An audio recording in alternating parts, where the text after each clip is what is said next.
Mazi Nnamdi Kanu's past warnings about Fulani herdsmen invading southern and middle belt communities are now being seen as prophetic, as many communities in Benue state and other regions are currently under violent attack by armed Fulani herdsmen.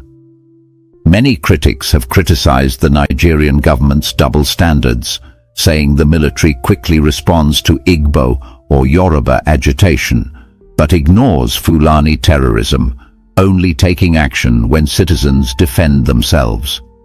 Due to the recent massive killings, Benue indigenes by armed Fulani herdsmen that cost the lives of over 200 people, to face Idibia, a prominent indigene of Benue, and the Benue people are now calling out on the Biafra Liberation Army to defend them and protect their land from Fulani invasion. They stated that they are Biafrans and that their grandfathers and ancestors were part of the Biafran army that fought the Nigerian federal troop during the 1967-1970 civil war in Nigeria.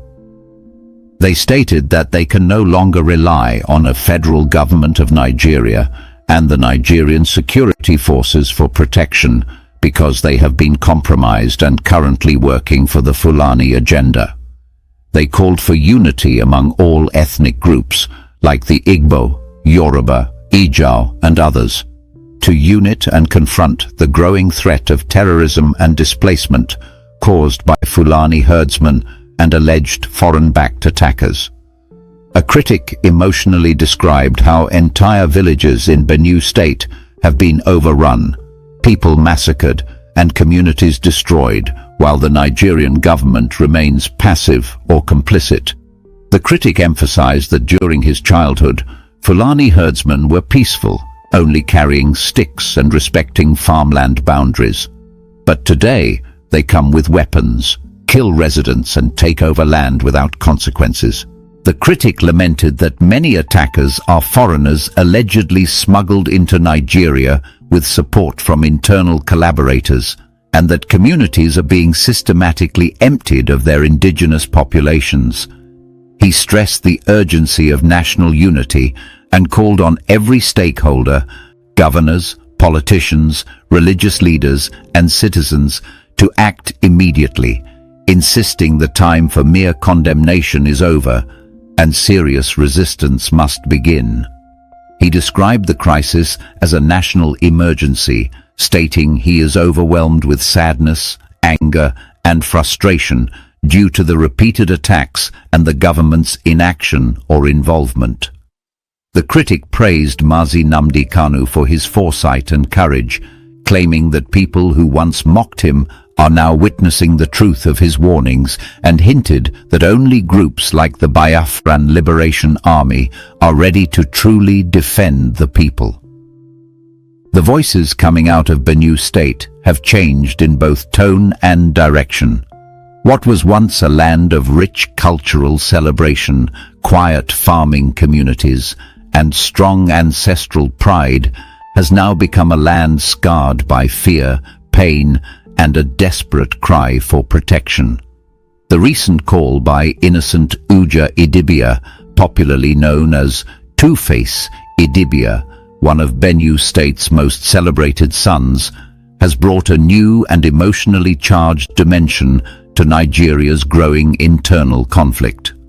As a prominent musician who usually speaks through lyrics, his public alignment with the cry for help directed at the Biafran Liberation Army has stunned the nation and amplified attention to the chaos that many would prefer to ignore. What stands out is not just the violence itself, but the despair that follows it. To face Idibia's plea is not merely symbolic, it reflects the anguish and betrayal felt by many people of the Middle Belt region. These people, particularly those in Benue state, have long been caught between a federal government that appears unbothered and armed groups who act with reckless impunity. The past few weeks have brought a tidal wave of reports describing how over 200 people in rural communities across Benue state were murdered by suspected Fulani herdsmen. The stories, told by survivors and bereaved family members, are filled with details that are both horrifying and heartbreaking. Whole villages have been burned down. Entire families have been wiped out. Men were butchered, women were raped, children were chased into the bush, only to be tracked and slaughtered. There is no exaggeration in these testimonies. What once sounded like prophecy is now reality. Mazi Nnamdi Kanu, the leader of the indigenous people of Biafra, had repeatedly warned Nigerians, particularly those in the southeast and the middle belt, that Fulani herdsmen were not simply migrating cattle farmers, but were part of a larger, more organized and deeply dangerous strategy to take over indigenous lands across Nigeria. For many years he was ridiculed and dismissed. His warnings were labeled as tribalist rants, exaggerated fear-mongering, or extremist ideologies. But today, as smoke rises from burned-out homes in places like Guma, Logo, and Agatu, local government areas of Benue state, the tone has shifted. Many people who once distanced themselves from Mazi Nnamdi Kanu are now admitting with sorrow in their voices that his predictions have come to pass.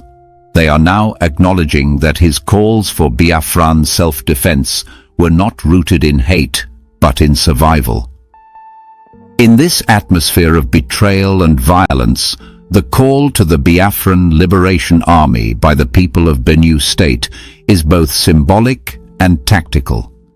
They are not simply looking for guns or warriors, they are looking for people who still believe in protecting life, culture, and community. The mention of ancestral connection to Biafra, particularly the reference to grandfathers who fought under the Biafran banner during the Nigerian Civil War between 1967 and 1970, is a deliberate move. It is not just a sentimental appeal, it is a statement of identity and belonging.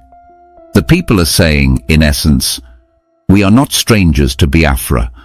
Our blood was spilled with yours. We stood together before. Let us stand together again.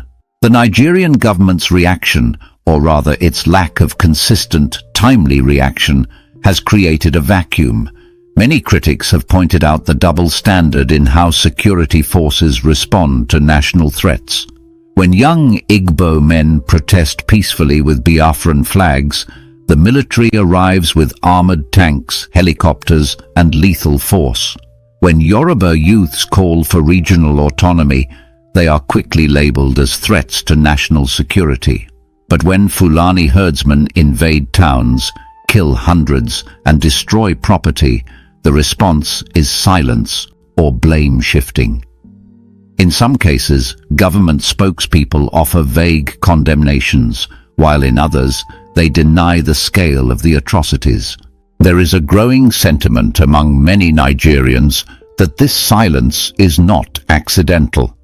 Several analysts and security experts believe that certain powerful interests within the government are benefiting from the chaos. The claim that foreign fighters are being brought into Nigeria with the help of internal collaborators is gaining traction. It is no longer a conspiracy theory whispered in the market or discussed behind closed doors. It is being openly debated in town halls, churches, mosques, and even in mainstream media discussions.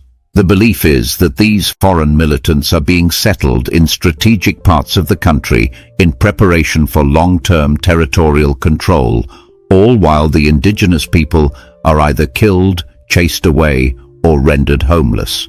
What makes the Benue case even more alarming is that this is not new.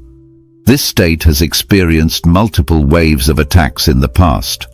Governor Samuel Ortom, who led Benue State until 2023, was one of the most vocal critics of the Fulani herdsman violence and the federal government's failure to intervene.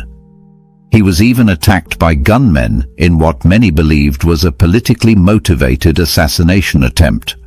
He survived and continued to speak out, but his warnings were largely ignored by the power brokers in Abuja.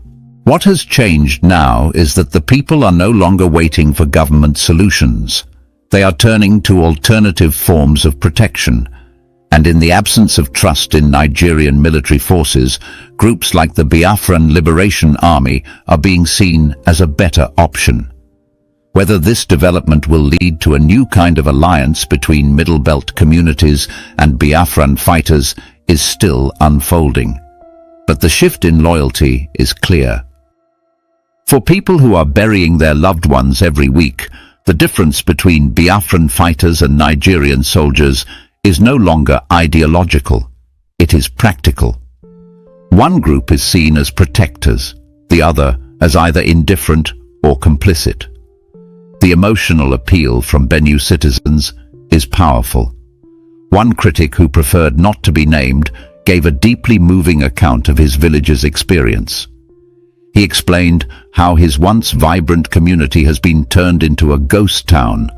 Farms have been abandoned, schools have shut down, markets are empty. According to him, during his childhood, Fulani herdsmen would move through farms peacefully, carrying sticks and whistling to their cattle. They would greet farmers, ask for drinking water, and pass along gently. But today, the herdsmen do not come with sticks. They come with AK-47 rifles. They no longer seek water. They take land, and they do so with no fear of arrest or justice. This critic spoke with tears in his voice. He said he feels abandoned by the very country his ancestors helped to build. He questioned the meaning of citizenship in a nation where the government watches as entire communities are wiped out. He blamed political leaders, both at the federal and state levels, for what he described as criminal negligence.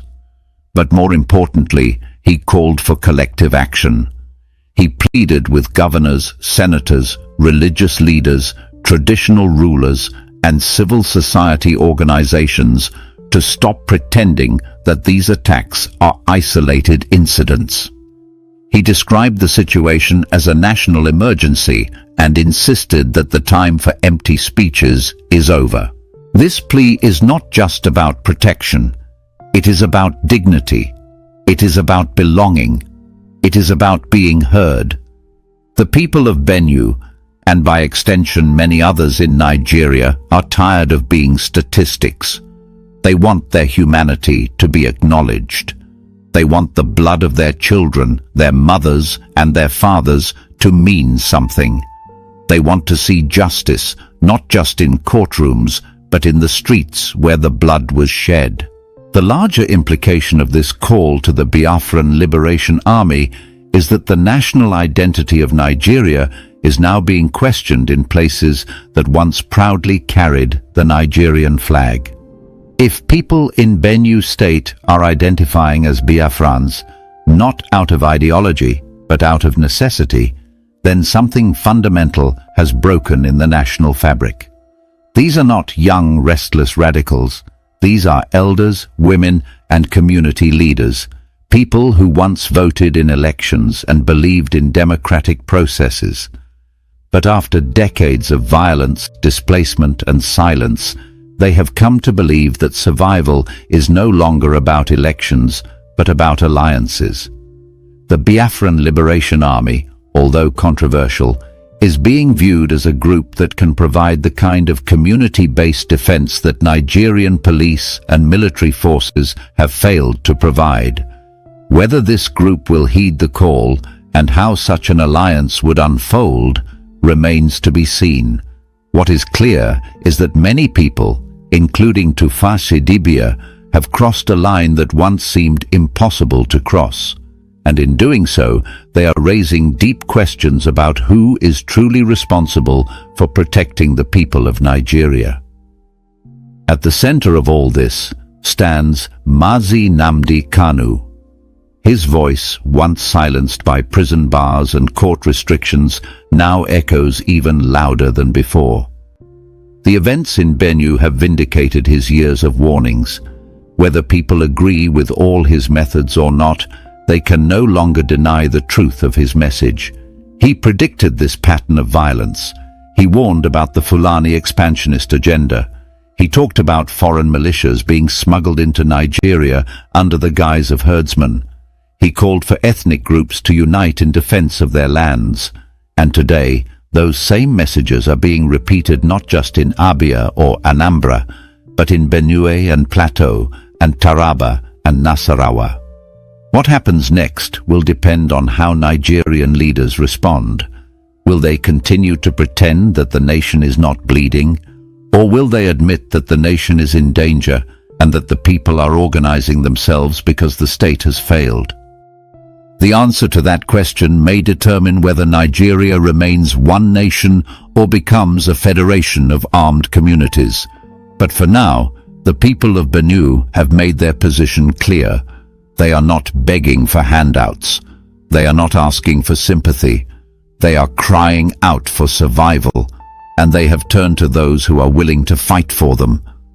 In this moment of tragedy and courage, they have declared not just their fear, but their identity. They have said, "We are Biafrans, help us." And the world is listening. The emotional and symbolic declaration from the people of Benue State that they are Biafrans has started reverberating across Nigeria and beyond. This statement, born not out of politics, but from the anguish of desperation and years of unaddressed suffering, has become a mirror through which millions of people are now re-examining the structure and identity of the Nigerian state. What began as a desperate cry for protection has turned into a movement, one that challenges historical boundaries, questions authority, and reopens wounds from the Nigerian civil war that have never truly healed.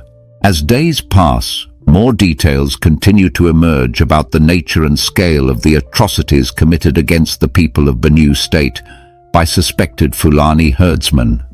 Survivors who managed to escape the most recent attacks in Gwer West and Kwanda local government areas described the horror of sudden night raids. They spoke of groups of armed men descending on their homes while they slept. Families were burned alive in thatched huts. Children who tried to run were shot or hacked down with machetes. Elderly men and women were left to die where they fell because no ambulances or security forces came to help. One of the most disturbing elements reported by several survivors is the presence of strange accents and dialects among the attackers. Some of the Fulani-speaking assailants reportedly spoke French, indicating that many may have come from Niger Republic, Chad, or Mali.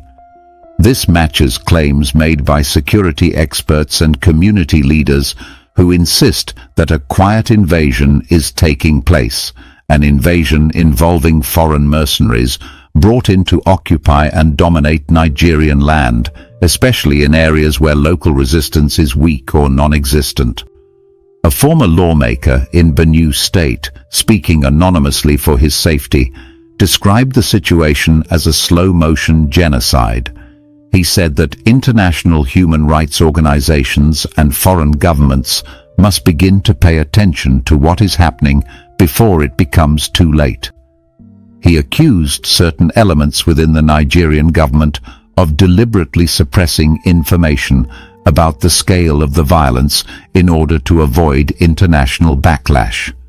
According to him, hundreds of villages have been destroyed in the past 3 years alone, and thousands of people have been displaced, many of whom are now living in refugee-like conditions in internally displaced persons camps.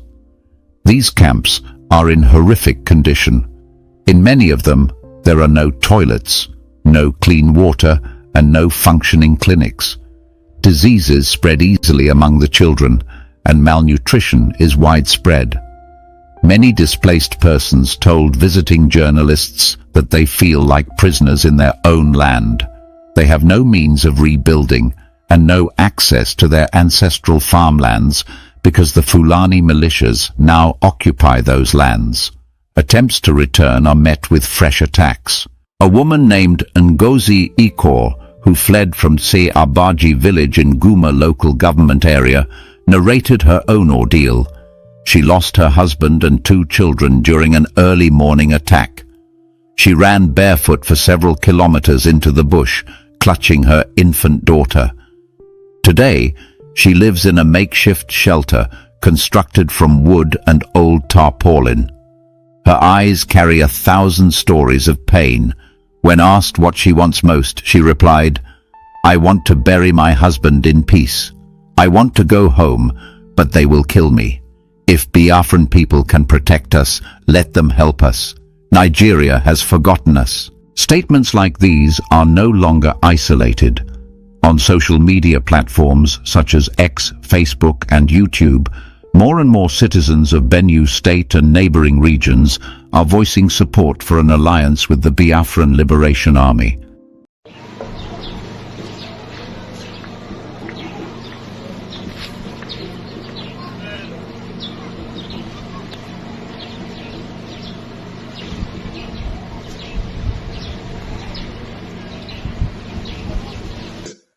When the Igbos stand up to demand for their state, for their nation, or protection for them, suddenly the government knows how to unleash this thing on them and go after them to stop it. If the Yorubas stand up to do anything, they know how to release the army to stop the Yorubas. And we saw what has happened in Kaduna State, in Benue State, and in Plateau State, and many other states. That after these terrorists invade communities and kill people, when the people rise up to defend themselves, suddenly Tinubu is a Yoruba, so they are trying to show to him. They're showing to Tinubu, you can do nothing. You said Emi Lokon, we are coming after you, the Yorubas. They've also done it in the east, so there's no way in Nigeria that's safe. That's why we are calling on all the tribes. Every tribe in Nigeria, let's team up together as one and chase these people out. Do you remember that many of them were coming full trailer loads during COVID when people were not moving around? But they were coming to the south because they had distributed these terrorists, these headsmen, armed. In our time when we were growing up, you never see a Fulani with anything, no gun, nothing, not even, these locally made guns. They only had little sticks just to make sure they protect their animal as they are grazing. And we always wait until we have harvested, then we will allow them to come in with their cows. But these days, they come and kill, invade an entire community, go from village to village, chase them out, and then take over. And then Nigerians are just watching. How can one tribe, especially most of them have been imported, they were brought in from outside, and we are sitting and allowing them, looking helpless. My heart is heavy, terribly sad, terribly angry. But like it's become a national emergency. What's going on in my state, Benue State? I cannot wrap my head around. Man, I don't even know what to say at this point in time, because it's going to be business as usual. I will condemn the thing. This has to stop. This thing has to stop. It has to involve everybody, every stakeholder in this country, every stakeholder in Benue State. It's not child's play. It's becoming ridiculous. It's annoying. Haba, come on, man. I don't even know where to start expressing my sadness, my grief, my anger, my frustration for these things that keep happening over and over again. Every time we call on the governor, we call on the president, we call on oh man, this thing is not funny anymore. It's not funny anymore. It's gone beyond just condemning. Serious action, serious action needs to start to take place. Every stakeholder, we need to come together. We need to fight this God.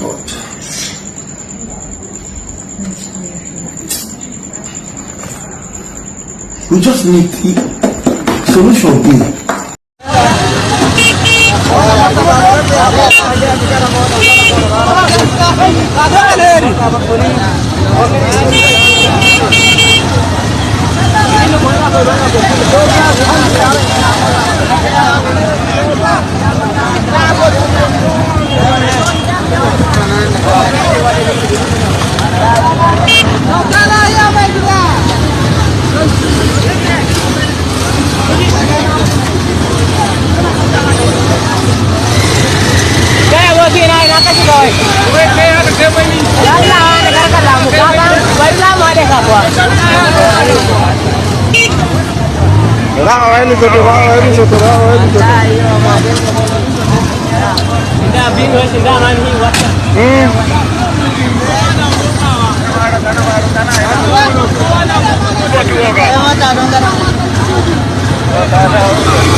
This is the situation report in your Google that this attack brought chaos here yesterday night with some Fulani men among them with security.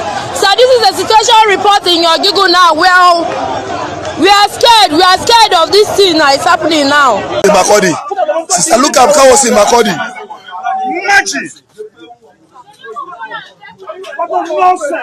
Sister look at chaos in Makodi. Benue state government is escorting them. Makodi capital. Sister look. Oh my God! Can you imagine this? This is the end of our news update. Please click the icon on the top right corner of your screen to watch my next video. You will enjoy it. I will see you again in my next update. Enjoy the rest of your day. Goodbye for now.